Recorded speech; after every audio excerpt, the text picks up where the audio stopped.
Well, the numbers are in, and the first X Games in Central Texas drew the biggest crowds in a decade. This year, the Circuit of the Americas tells us 166,000 people attended the X Games. Last year, only 92,000 attended in L.A., 140,000 the year before that. But Austin's turnout pales in comparison with the highest attended games.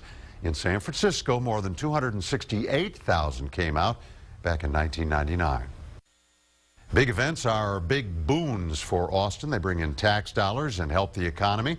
As the first X Games in Austin close, we wanted to see if the impact of the games reached beyond the Circuit of the Americas.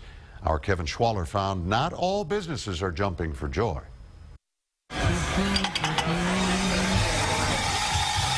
JT Budnick and the crew at Halcyon in downtown Austin aren't serving up as much coffee as they prepared to crank out. We've sent most of our extra help home early. The crowds are watching the competition, just not sitting down here. The streets downtown look like typical Sunday streets, even on the closing day of the X Games. So it's been par for the course, pretty average.